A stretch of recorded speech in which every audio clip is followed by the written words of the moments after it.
A while back, I made a few head crab sculptures and even sold one to my friend Michael.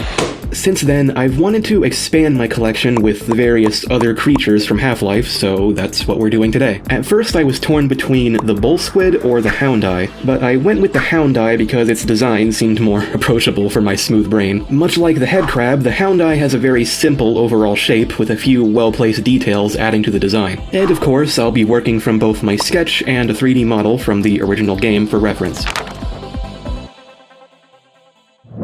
Before we get started, I should mention this is actually my second attempt at this. The first one turned out way too big, it actually kept shifting under its own weight. Plus, I started with the eyes, which I think was a mistake in hindsight. So this time I'm starting with the body by rolling a ball of clay and squishing it into the basic shape. It's honestly just a cornucopia. Next I'm attaching a little worm of clay on the back to serve as his one singular hind leg. Once that's blended in, I'll repeat the same process for the other legs. For the eyes, I made a bunch of these tiny clay spheres, which I could then shove into the front. Now I can wrap another worm around the eyes and blend it into the surrounding area, which serves as his one giant eyelid.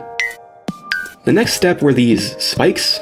Ridges? We'll go with ridges. I decided to bake the body first and then sculpt the ridges on top. This actually worked out fine, since clay usually adheres well to itself, even if it's baked. After one more bake, I think it's already time for painting.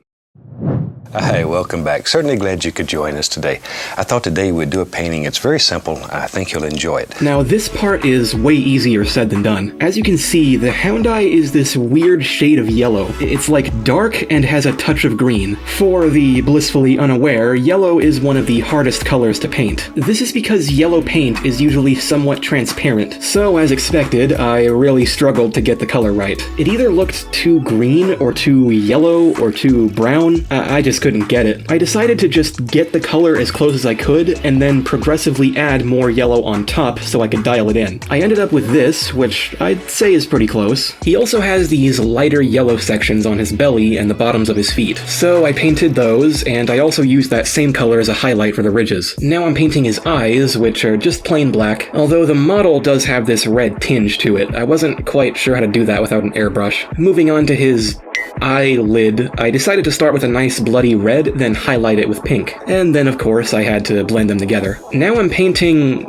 these. The wiki describes them as tiger stripes, which I guess, but they do add a much needed pop of color to the whole thing. And of course I'm highlighting them with a lighter blue. I would have loved to use some glow-in-the-dark pigments here, but what do you know, I'm fresh out. He also has these veins and wrinkles across his skin, but these details are way too small for any of the brushes I have, so instead I'm just gonna make a few washes and roughly paint over a few spots. This allows me to add a bit of color variation, and for the brown wash, it makes everything look dirty in addition to some shading. The last thing I'm going to add is these dark spots at the bottoms of his feet. I'm not really sure what they are, but I added them as a sort of gradient. With that, we're basically done here, we just need to do some finishing touches.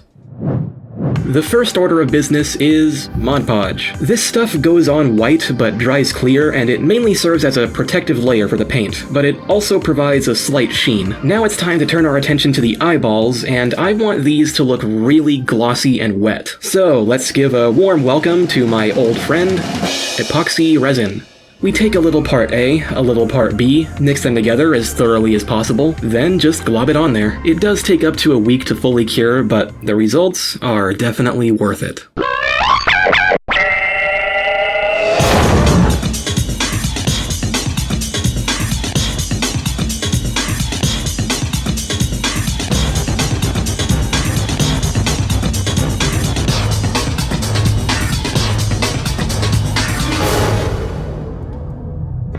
So this is it, my finished sculpture of the Hound-Eye from Half-Life. I am very happy with how this turned out. Somewhere out there is an alternate universe where this guy became the mascot of Half-Life instead of the head crab.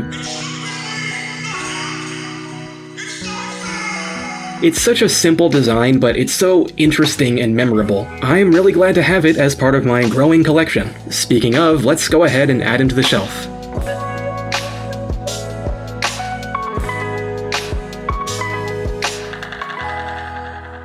And on that note, thank you very much for watching. This video was shorter than I expected, but this wasn't a super complicated project. There was considerably less footage to work with compared to my other projects, but I still got a nice video out of it. I certainly hope you enjoyed it.